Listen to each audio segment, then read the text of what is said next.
Hello बच्चों, आज हम लोग पढ़ने वाले हैं पाइथागोरस प्रमेय। तो पाइथागोरस प्रमेय जो समकोण त्रिभुज पे लागू होती है। तो पाइथागोरस प्रमेय पढ़ने से पहले हम लोग पढ़ लेते हैं ट्रायंगल यानी कि त्रिभुज। त्रिभुज थोड़ा बेसिक पढ़ लेंगे तो पाइथागोरस प्रमेय समझने में आसानी होगी। तो देखिए, त्रिभुज किसे कहते हैं? तीन रेखाखंडों से घिरी आकृति को त्रिभुज कहते हैं। क्या कहते हैं? त्रिभुज। और इसके आंतरिक कोण, जो यहाँ पे त्रिभुज के अंदर सभी कोण बनते हैं, इनका योग कितना होता है? 180 अंश। कितना होता है? 180 अंश। और त्रिभुज के प्रकार की बात करें तो त्रिभुज 6 प्रकार का होता है। कितना होता है? त्रिभुज 6 प्रकार का होता है। 3 भुजाओं के आधार पर और 3 कोणों के आधार पर। 3 भुजाओं के आधार पर और 3 कोणों के आधार पर होता है। देखिए, 3 भुजाओं के आधार पर जो त्रिभुज होता है उसे समबाहु त्रिभुज कहते हैं, जिसकी तीनों भुजाएं क्या हो? आपस में बराबर हो। क्या हो? आपस में बराबर। विषमबाहु त्रिभुज उस त्रिभुज को कहते हैं जिसकी तीनों भुजाएं आपस में अलग अलग हो। किसमें? अलग अलग हो। विषमबाहु त्रिभुज में क्या होंगी? अलग अलग भुजाएं होंगी। और समद्विबाहु का मतलब होता है जिसमें दो भुजा क्या हो? बराबर हो। इसका हमने एक वीडियो बनाया है, आप उस पर त्रिभुज का देखेंगे बेसिक कंसेप्ट, तो वहाँ पे समझ में आ जाएगा। उसमें हमने बताया कि कैसे समबाहु त्रिभुज बनता है, विषमबाहु और समद्विबाहु। और देखिए, कोणों के आधार पर बात किया जाए तो न्यून कोण त्रिभुज, किसका मतलब तीनों कोण 90 अंश से छोटा होगा, वो क्या होगा? न्यून कोण त्रिभुज। क्या होगा? न्यून कोण त्रिभुज। अब बात करते हैं समकोण त्रिभुज की। समकोण त्रिभुज वो होता है जिसका एक कोण क्या होता है? 90 अंश के बराबर होता है। जिस त्रिभुज का एक कोण 90 अंश के बराबर होगा उसे क्या कहेंगे? समकोण त्रिभुज। और अधिक कोण त्रिभुज किसे कहेंगे? जिसका एक कोण क्या होगा? 90 अंश से बड़ा। जिस त्रिभुज का एक कोण 90 अंश से बड़ा होगा उसे क्या कहेंगे? अधिक कोण त्रिभुज। अब आइए बात करते हैं पाइथागोरस प्रमेय की। पाइथागोरस प्रमेय किस त्रिभुज पे लगती है? समकोण त्रिभुज पे। किस पे लगती है? समकोण त्रिभुज पे, जिसका एक कोण क्या होता है? 90 अंश का होता है। तो आइए पढ़ते हैं पाइथागोरस प्रमेय।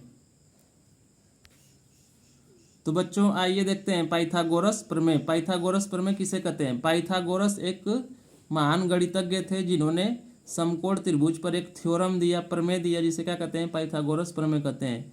ये प्रमेय क्या है? आइए हम लोग समझते हैं। पाइथागोरस एक महान गणितज्ञ थे जिन्होंने बताया कि किसी समकोण त्रिभुज में कर्ण भुजा का वर्ग लंब भुजा एवं आधार भुजा के वर्ग के योग के क्या होता है? बराबर होता है। यहाँ पे क्या होगा? योग। पाइथागोरस एक महान गणितज्ञ थे जिन्होंने बताया कि किसी समकोण त्रिभुज में कर्ण भुजा का वर्ग लंब भुजा एवं आधार भुजा के वर्ग के योग के क्या होता है? बराबर होता है। क्या होता है? बराबर होता है। देखिए, कर्ण का वर्ग बराबर क्या होता है? लंब का वर्ग धन आधार का वर्ग। अब कर्ण और लंब कहते किसे? आइए समझते हैं। देखिए, हमारे पास एक समकोण त्रिभुज है। क्या है? समकोण त्रिभुज। इसका एक कोण क्या है? 90 अंश का है। कितना है? 90 अंश का। अब ये समकोण त्रिभुज हो गया। अब इस पर ही पाइथागोरस जी की क्या लगेगी? प्रमेय लगेगी, जिसके कर्ण का वर्ग बराबर लंब का वर्ग धन आधार का वर्ग कहते हैं। तो इसमें जो समकोण जो होता है 90 अंश का जो कोण होता है, इसके सामने वाली भुजा को क्या कहते हैं? कर्ण कहते हैं। क्या कहते हैं? कर्ण। इंग्लिश में इसे क्या कहते हैं? हाइपोटेनियस। क्या कहते हैं? हाइपोटेनियस। इसे यच से डिनोट करते हैं। कर्ण को किससे डिनोट करते हैं? यच से। और ये जो भुजा हो जाती है, जो 90 अंश से यहाँ पे सीधी लंब होती है, जो लंबी भुजा होती है, इसे क्या कहते हैं? लंब कहते हैं। क्या कहते हैं? लंब। ये क्या हो जाता है? लंब। इसे इंग्लिश में क्या कहते हैं? परपेंडिकुलर। क्या कहते हैं? परपेंडिकुलर। और इसे पी से डिनोट करते हैं। किससे डिनोट करते हैं? पी से। और ये त्रिभुज जिस पर आधार पर जिस पे ये त्रिभुज खड़ा होता है, मतलब जिस पे त्रिभुज टिका हुआ है, उस भुजा को क्या कहते हैं? आधार कहते हैं। क्या कहते हैं? आधार। इसे क्या कहते हैं? बेस। इंग्लिश में इसे क्या कहते हैं? बेस। और इसे किससे प्रदर्शित करते हैं? बी से। यानी कि ये जो 90 अंश के सामने वाली भुजा क्या हो गया? कर्ण। और ये जो सीधी भुजा है जिसे लंब भी कहते हैं, उसे क्या कहते हैं? लंब। क्या कहते हैं? लंब।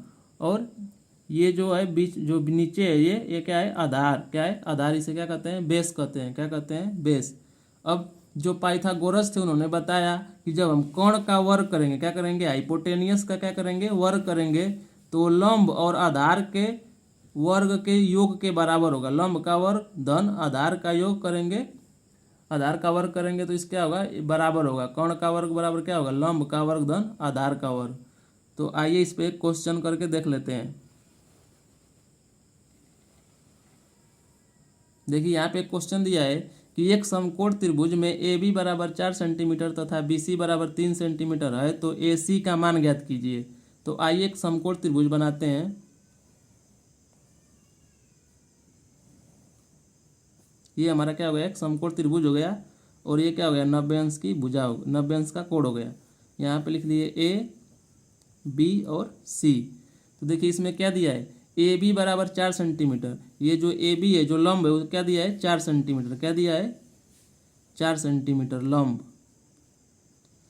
और क्या दिया है, बी सी बराबर 3 सेंटीमीटर। बी सी कितना दिया है, 3 सेंटीमीटर। कितना दिया है, 3 सेंटीमीटर। ये क्या हो जाएगा, आधार। इसे बेस भी कहते हैं, क्या कहते हैं, बेस। और ये ए सी पूछ रहा है, क्या पूछ रहा है, ए सी ज्ञात करने के लिए हमें पूछ रहा है। ए सी का मतलब कोण, हाइपोटेनियस ज्ञात करने के लिए कह रहा है।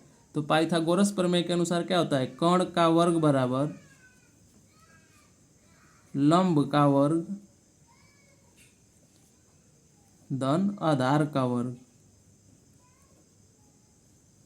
तो देखिए यहाँ पे क्या हो जाएगा, कोण का वर्ग, हमें कोण तो ज्ञात करना है, तो यहाँ पे कोण का वर्ग बराबर हो जाएगा, लंब क्या दिया है 4, तो 4 का क्या करेंगे यहाँ पे वर्ग करेंगे, क्या करेंगे, वर्ग।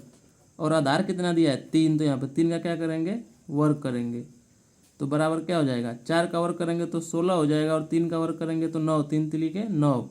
तो कोण का वर्ग बराबर कितना हो जाएगा, यहाँ पे कोण का वर्ग बराबर हो जाएगा 16 और 9 जोड़ेंगे तो 25।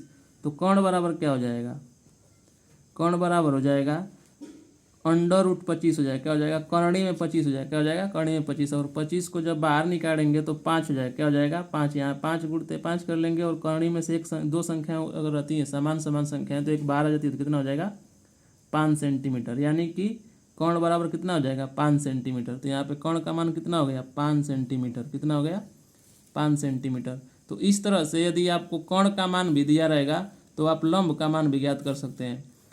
अगर कोण और आधार दिया है तो लंब का मान ज्ञात कर लेंगे, लंब और आधार दिया है तो कोण ज्ञात कर लेंगे, और कोण और लंब दिया है तो आधार का मान ज्ञात कर लेंगे।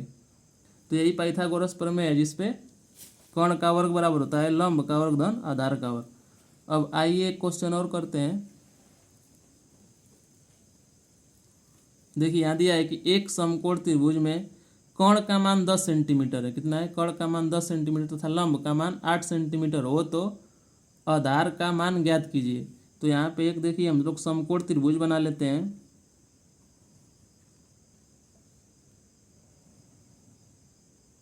ये हमारा क्या हो गया, समकोण त्रिभुज हो गया। ये 90 अंश के सामने क्या हो गया, कोण, और ये हो गया आधार, और ये हो गया लंब।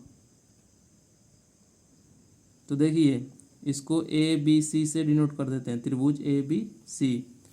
तो इसमें जो कोण है, कोण कितना दिया है, 10 सेंटीमीटर। कितना दिया है, 10 सेंटीमीटर।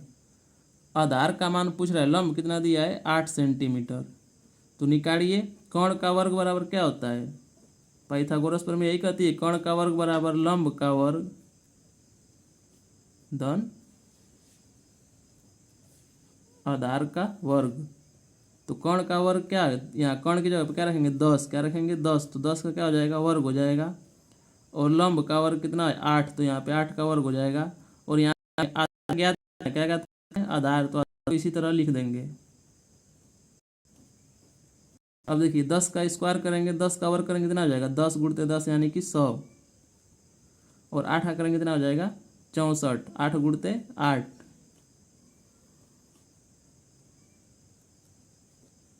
यहाँ हो जाएगा आधार का वर्ग। यहाँ पे 64 ही कर लेते हैं। तो देखिए जब ये 64 इधर आएगा तो 100 में से क्या हो जाएगा, माइनस हो जाएगा। क्या हो जाएगा, माइनस। तो 100 माइनस कितना हो जाएगा, 64 बराबर कितना हो जाएगा, आधार का वर्ग। आधार का वर्ग। तो 100 में से 64 घटाएंगे कितना बचेगा, 100 में से 64 घटाएंगे तो 36 बचेगा। कितना बचेगा, 36। देखिए यहाँ से 80 लेंगे, यहाँ हो जाएगा 10। यहाँ से 80 लेंगे 10, 10 में 4 जाएगा 6, यहाँ 9 में से 6 जाएगा 3। तो 36 बराबर क्या हो जाएगा, आधार का वर्ग। तो यहाँ से वर्ग का साइन हटाएंगे तो ये करणी में क्या हो जाएगा, 36 बराबर कितना हो जाएगा, आधार। या आधार बराबर कितना हो जाएगा, यहाँ पे आधार बराबर हो जाएगा, ये 36 जो है करणी में से जब 12 का तो कितना हो जाएगा, 6। यानी कि यहाँ पे आधार का मान कितना हो जाएगा, 6 सेंटीमीटर। कितना हो जाएगा, 6 सेंटीमीटर। तो आशा करते हैं आपको समझ में आया होगा कि पाइथागोरस प्रमेय क्या होती है।